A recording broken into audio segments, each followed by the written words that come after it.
All right, welcome everybody. Happy New Year. I'm Dr. Kalan Stittleburg from Trillium Spinal Care. Thank you for joining us. We had some questions that we wanted to answer and hopefully get your 2024 started off right.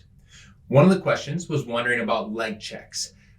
What is the value of a leg check? How do you get the information that you need from looking at someone's legs to determine if they're in or out of alignment?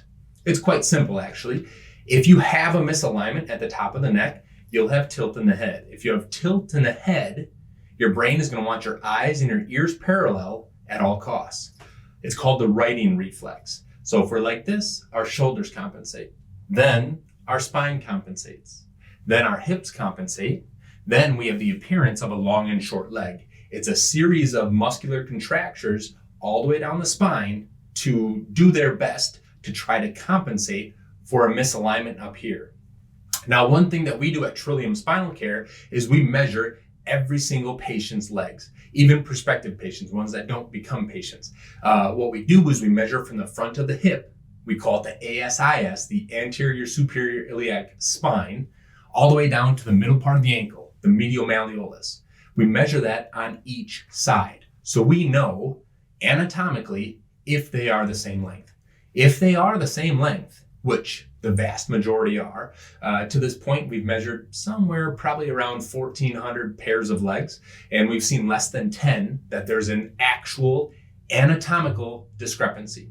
So if we see that the legs are the same length anatomically, we know that they should lay the same length and they should be relatively the same length, meaning you look at them and you compare one to the other and they should lay even, not having one that's drawn up in comparison to the other. So one of the quickest ways to tell if someone is out of alignment is if they have a significantly short leg on one side or the other. Now, a follow-up question. If you have a leg that appears short, even if it's just a hair short compared to the other, does that always mean you're out of alignment? Not necessarily.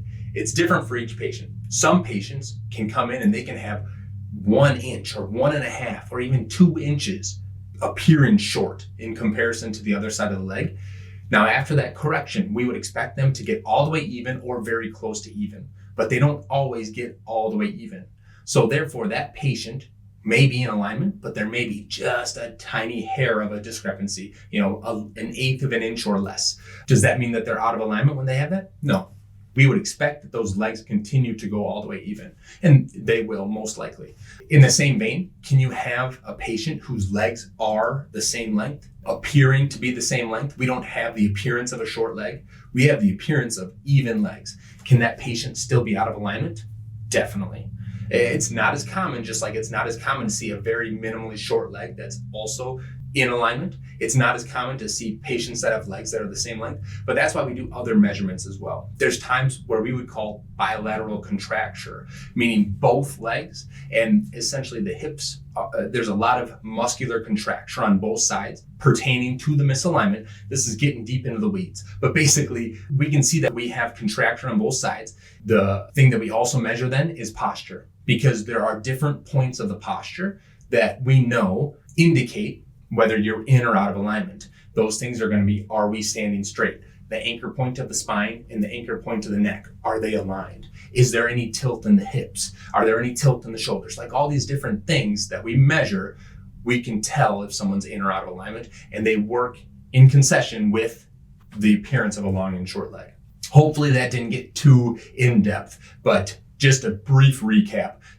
The leg check, that's the most important thing we're going to look at. It'll give us a ton of information. If we have the appearance of a short leg and we shouldn't, almost always that patient's out of alignment. However, not always. The second most important is their tilt in the hips. We measure that on the GSA. Are the hips level or is one higher than the other? And then the bottom of the neck and the bottom of the back. Are we standing straight? If those things are all even like they should be, then we know that we're in alignment. And if they're not, then sometimes there's a little bit of gray area, and then that's learning to take the data and interpret the data. The longer you do it, the better you get at it. That's why they call it practice. So we keep working and we keep learning, of course, treating each patient as an individual, because There's a rule book that you try to follow, and then of course there's exceptions to that. We just have to know when to apply exceptions and when to stick right to the strict rules. Hopefully this made sense. Hopefully you got some value out of this video. If you did, please go ahead and like or subscribe or share it with any friends who you think could benefit from it. I'm Dr. Kalan Stittleburg, coming to you live from Trillium Spinal Care Studios. Thanks.